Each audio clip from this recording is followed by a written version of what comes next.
안녕하세요. 고남식 목사입니다. 오늘 전해드릴 본 말씀은 마태복음 6장 13절입니다. 우리를 시험에 들게 하지 마시옵고 다만 악에서 구하시옵소서. 주기도문 시리즈 제8번째 마지막 시간입니다. 예수 믿는 사람이 어느 집에 하인으로 있었어요. 어느 날 주인은 하인을 불러 말합니다. 난 예수 믿지 않아도 아무 시험 없이 잘 사는데 넌 예수 믿는다면서 왜 그렇게 시험이 많으냐. 그럴 바엔 차라리 난 예수 안 믿겠다. 자, 하인의 대답입니다. 주인님, 노하지 말고 들어주십시오. 가령 사냥하는 사람이 사슴 2마리가 도망가는데 총을 쐈습니다. 한 마리는 죽고 다른 한 마리는 다리에 총을 맞고 피 흘리며 도망가고 있다면 주인님께서는 어느 놈을 쫓아가시겠습니까? 자, 우리라면 어느 쪽을 쫓겠습니까? 그야 여부가 있나. 죽은 놈은 이미 내 거니까 쫓아갈 필요조차 없고 도망가는 놈을 잡아야지. 그때 하인이 말합니다. 내게 시험이 없다는 건 내 영혼이 죽어서 이미 마귀의 것이 되어버렸다는 증거예요. 그래서 내버려 두고 있는 겁니다. 허나 하나님 뜻대로 사는 사람에겐 마귀가 그 영혼을 가만히 두질 않지요. 어떻게든 자기 수하에 두려고 별짓을 다 할 겁니다. 이게 결코 이상한 게 아니죠. 땅에 발붙이고 산 사람에겐 모두가 순간순간 이러저런 시험과 유혹이 다가옵니다. 헌데 어떤 사람은 전혀 그 시험을 인식하지 못합니다. 왜 그러냐? 그들은 마귀가 주는 시험을 이미 즐기고 있고요. 자신이 농락당하고 있는 것조차 모르고 있기 때문입니다. 마치 죽은 사람의 시체 위에 100파운드의 돌멩이를 올려놔 봐야 죽은 자는 아무것도 느끼질 못합니다. 살아있는 자만이 무게를 느낄 수 있는 거예요. 그렇듯 영혼이 살아있고 양심이 살아있고 하나님 뜻대로 사는 자에겐 이 세상 사는 동안 수많은 시험과 유혹에 부닥칠 수밖에 없는 거예요. 오늘도 이 세상을 사는 주님의 백성들에게 주님은 주기도문을 통해서 이런 기도도 빼놓지 않고 가르쳐주고 계십니다. 우리를 시험에 들게 하지 마시옵고 다만 악에서 구하시옵소서. 새롭게 바뀐 개역 개정판엔 어떻게 써 있느냐 하면 우리를 시험에 빠지지 않게 하시고 악에서 구하소서 이렇게 되어 있습니다. 그 말이 그 말인 것 같지만 조금 잘못된 번역이에요. 나중에 말씀드리겠습니다. 아무튼 일용할 양식을 구하는 게 현재적 차원에서 하나님께 구하는 거라면 죄 용서에 대한 문제는 과거에 대한 문제예요. 우리가 이미 잘못한 것에 대한 하나님의 보호장치입니다. 그렇다면 이 시험과 악에 관한 기도의 시제는 뭐겠어요? 미래에 관한 거예요. 우리가 앞으로 알든 모르든 어떤 죄를 짓지 모르지만 하나님 이 시험과 악에서 우리를 지켜주십시오 하는 부탁입니다. 이렇게 주기도문에서 인간을 향한 기도엔 우리의 과거, 현재, 미래까지 일일이 신경 쓰면서 가르쳐주고 있습니다. 여러분 이 주기도문의 문장적 구조를 보세요. 얼마나 완벽한지 모릅니다. 일용할 양식을 해결하고 죄사함의 은총을 받은 후에 우리가 날마다 구해야 할 게 뭡니까? 그건 다신 그 죄 짓지 말게 해달라는 거예요. 요한복음 5장에 보면 38년 된 병자를 베데스다 연못가에서 고쳐주시고 난 이후에 주님이 이런 말씀을 하시죠. 더 심한 것이 생기지 않게 다시는 죄를 범하지 말라. 알고 보면 38년 된 병자의 병의 원인은 죄 때문이었습니다. 또 8장에 간음하다가 현장에서 붙잡힌 여인을 용서해 주시면서 주님이 뭐라 말씀하셨나요? 다시는 죄를 범하지 말라. 이 말은 즉 내가 지금 죄의 용서를 받았다 하더라도 또 다시 죄를 지을 성향이 언제든지 있다는 거예요. 그러니 결코 방심하지 말라는 겁니다. 깨어 기도하라. 기도하지 않으면 시험에 든다는 거예요. 악에 빠질 수가 있다는 겁니다. 그럼 문자적인 해석을 해볼까요? 시험이 뭡니까? 시험이 헬라어로 페이라스몬이에요. 영어로는 테스트라는 단어가 있고요. 템테이션이라는 단어가 있습니다. 이 페이라스몬은 이 두 단어의 의미를 모두 다 포괄하고 있는 단어입니다. 자, 다음에 얘는 뭘까요? 테스트입니까? 아니면 템테이션입니까? 시험입니까? 유혹입니까? 한번 알아맞혀 보세요. 인터넷 유머 코너에 들어가 보니까 세상에서 가장 하기 어려운 말이 사랑이랍니다. 예를 하나 들게요. 젊어서 결혼해서 50년을 함께 살아온 노 부부가 있습니다. 이 두 분이 다 경상도 분이에요. 경상도 남자가 원래 무뚝뚝하잖아요. 이 할머니는 살면서 평생 남편에게서 사랑한다는 말을 듣지 못했답니다. 아마 이게 한이 됐나 봐요. 그런데 어느 날 우연히 사회봉사단체에서 하는 프로그램에 이 두 분이 참석하게 됐습니다. 이날따라 사회자가 참 짓궂었어요. 할아버지의 모습을 보니까 영락없는 선비예요. 거기다가 경상도 남자입니다.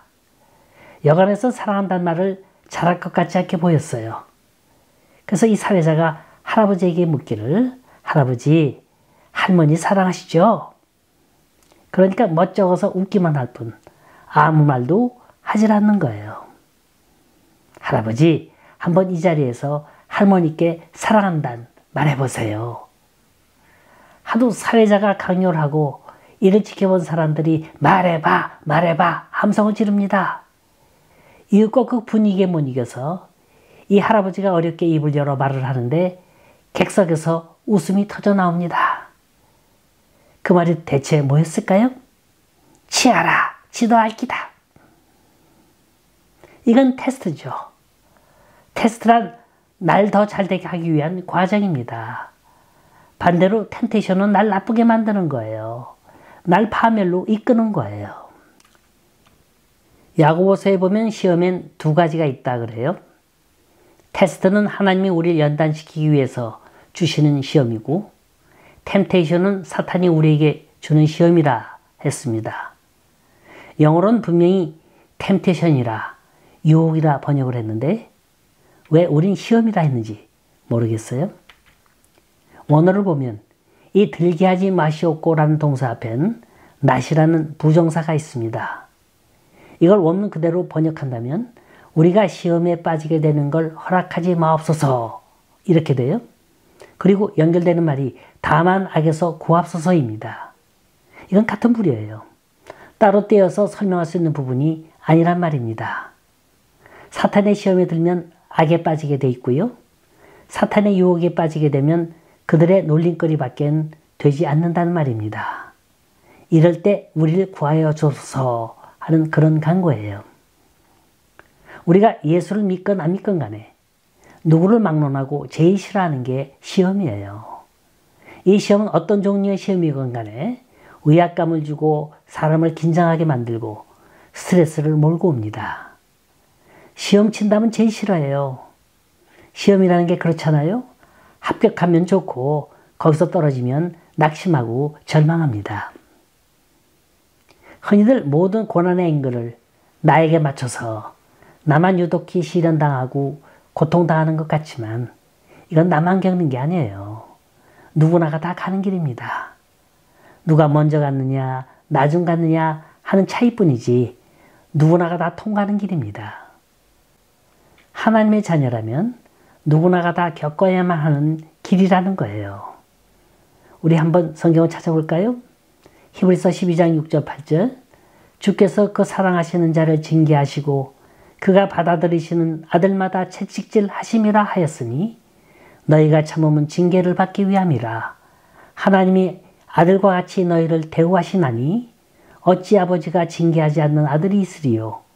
징계는 다 받는 것이오늘 너희에게 없으면 사생자요 참 아들이 아니니라. 여기서 징계라는 말이 시험이에요. 테스트입니다. 홍역을 앓고 난 애가 더 똘똘해졌다고 하지 않습니까? 하나님 우리를 사랑하는 방법이 있어요.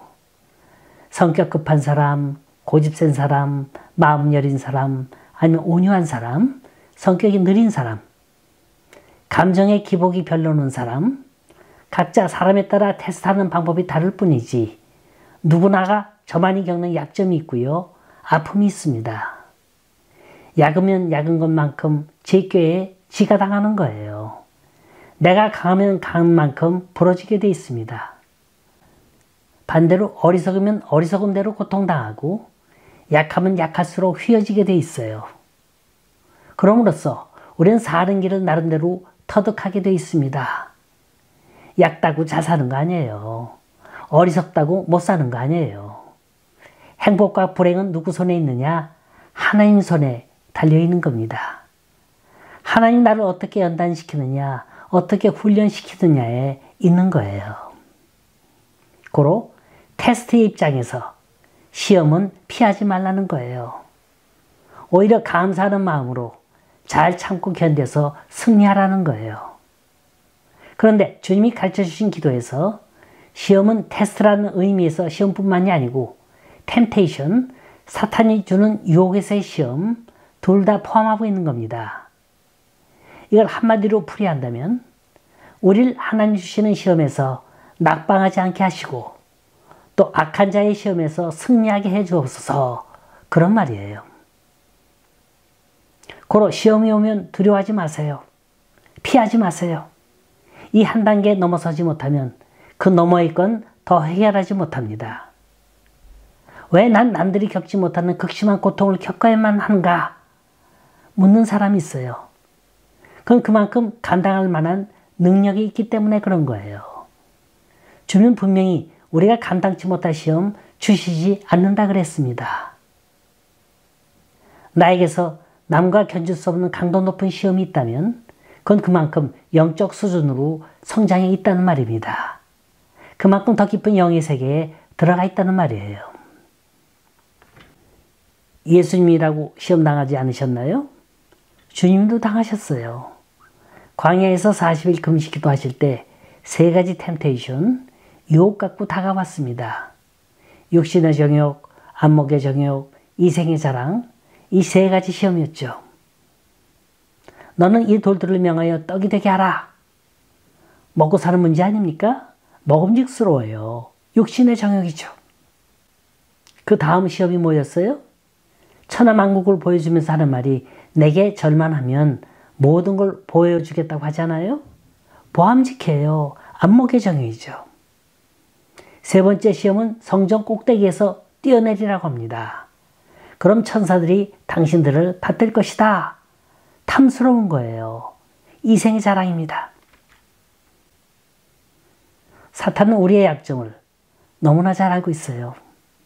가룟 유다처럼 돈을 사랑하는 약점, 삼손처럼 여인을 사랑하는 이글거리는 정욕, 베드로처럼 큰소리치는 기질, 이게 다 우리를 넘어뜨리는 요소들인 거예요. 그래서 다만 악에서 구하게 해달라고 호소하는 겁니다. 여기서 소홀히 하고 넘어가기 쉬운 단어가 다만이라는 단어예요. 다만이 뭐예요? 원어로는 알라, 영어로는 바십니다. 그러나라는 말은 앞에 상황을 뒤집는 말이죠. 이게 무슨 말이냐면 우리에겐 이런 약점, 저런 약점 다 있어요.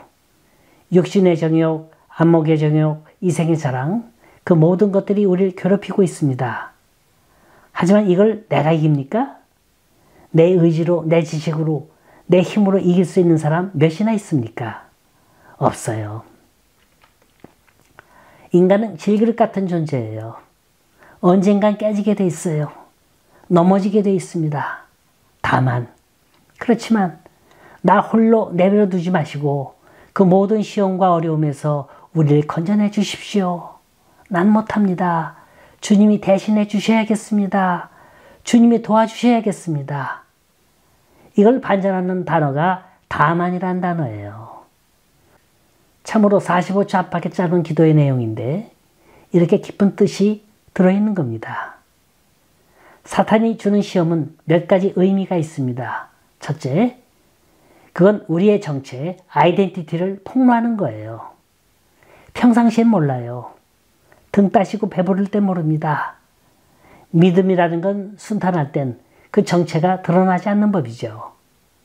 그런데 우리의 아픔을 건드릴 때, 고통으로 다가올 때, 시험 당할 때, 그때 비로소 나란 존재가 밖으로 드러나는 거예요. 동방의 의인 욥을 보세요. 하나님께서는 다 거둬가셨어요. 그 많던 물질, 사랑하는 식구들, 친구들, 그리고 건강마저도 남김없이 다 빼앗아 가셨어요. 이때 욥의 고백이 뭡니까? 주신 자도 여호와시요 가져가시는 이유도 여호와시라고. 나는 빈손으로 왔다가 빈손으로 가는 것뿐이라고. 그러면서도 나는 여호와를 찬송한다고. 얼마나 멋진 신앙의 고백을 합니까? 이게 바로 욥의 신앙의 아이덴티티였어요. 반대로 가룟 유다를 볼까요? 유다가 주님을 배신하게 된 동기를 아주 자세히 그리고 있는데 성경은 뭐라고 말하는가 하면 사탄이 그 속에 들어갔다고 했습니다. 사탄은 가룟 유다에게 제의를 하죠. 은 300냥과 자신의 안전을 보장하겠다는 약속을 해줘요. 이 시험에서 그는 3년 동안이나 숨겨왔던 유다의 정체를 드러내고 말았던 겁니다.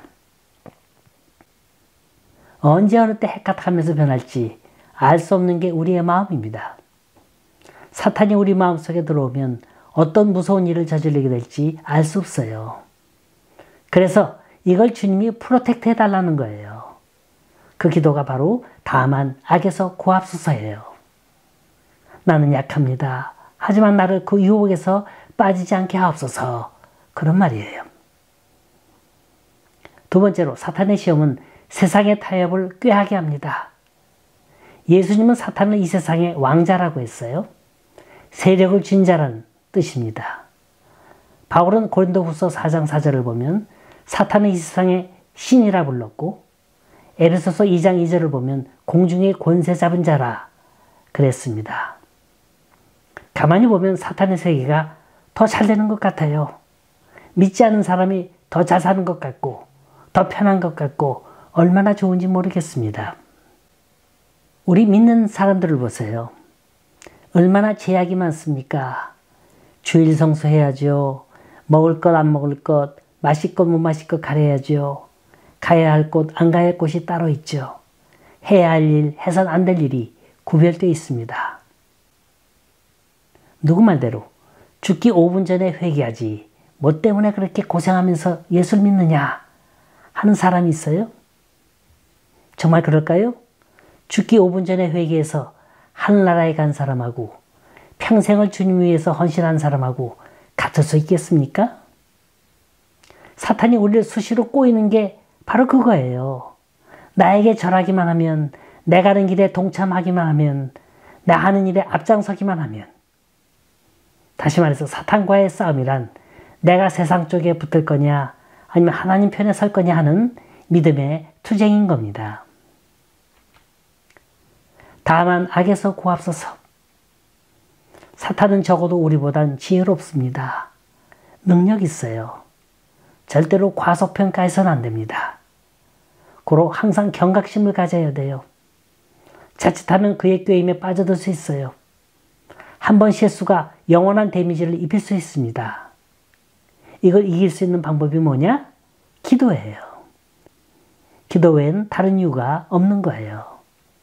마태복음 26장 14절 시험에 들지 않게 깨어 기도하라. 마음에는 원이로되 육신이 약하도다. 사탄과 타협하지 않으려면 사탄이 오는 그 통로를 차단해야 하는 거예요. 우리의 시험에 들게 하지 마옵시고 하면서 그 길로 가면 무슨 소용이 있습니까? 복 있는 사람은 악인의 꾀를 쫓지 아니합니다. 죄인의 길에 서지도 아니하고 오만한 자의 자리에 앉지도 아니합니다. 이렇게 시험에 들 수 있는 기회와 장소를 거부하는 것, 이게 오늘 주님이 가르쳐 주신 기도인 겁니다.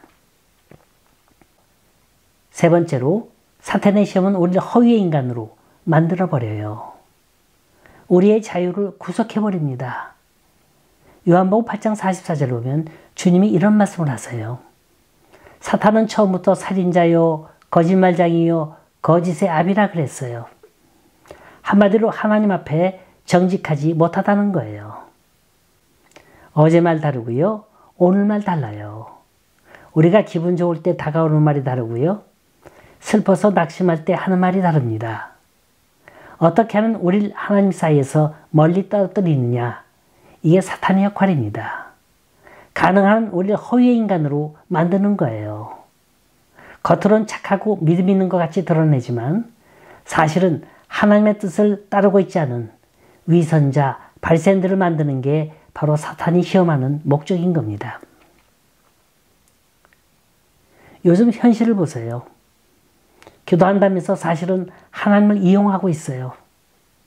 이분은 하나님의 영광, 하나님의 뜻 따른다고 해놓고선 사실은 제 욕심 차리고 있어요. 나에게 이로우면 그 사람 내 편이고 나에게 해로우면 적이에요. 이렇게 되면 스스로가 담을 쌓는 거예요. 세상은 점점 꼬여지는 겁니다. 분명히 진리가 너희를 자유케 하리라고 했습니다. 고통이 있어도 자유로워야 돼요. 아픔이 있어도 기쁨이 있고 감사가 있어야 합니다. 그게 주님이 주시는 평안이요. 그게 진리인 겁니다. 절대로 사탄이 주는 평안은 오래가지 못합니다. 항상 불안해요. 이 짧은 행복이 언제 꺼질지 불안해하고 있어요. 세상이 주는 행복은 그렇게 오래가지 못하는 법인데 우린 그게 무지개인 줄 알고 잡으려고 쫓아가고 있습니다. 우리를 시험에 들게 하지 마옵시고 다만 악에서 구합소서. 우린 연약한 존재예요. 내 자신을 너무 의지하지 말라는 거예요. 내가 잘나서 지금 살고 있는 거 아니에요. 하나님이 도와주시니까 사는 거예요. 내 건강, 내 물질, 내 가정, 내 자녀, 내가 내 마음대로 할 수 있는 것 하나도 없습니다. 다 주님 손에 있는 거예요. 이 시간을 빌어 어게인 새롭게 하소서를 애청하시는 믿음의 가족들에게 알려드립니다. 제가 4월 한 달간 한국을 다녀오려 합니다. 다시 5월에 찾아뵙겠습니다. 기도 많이 해주세요. 감사합니다.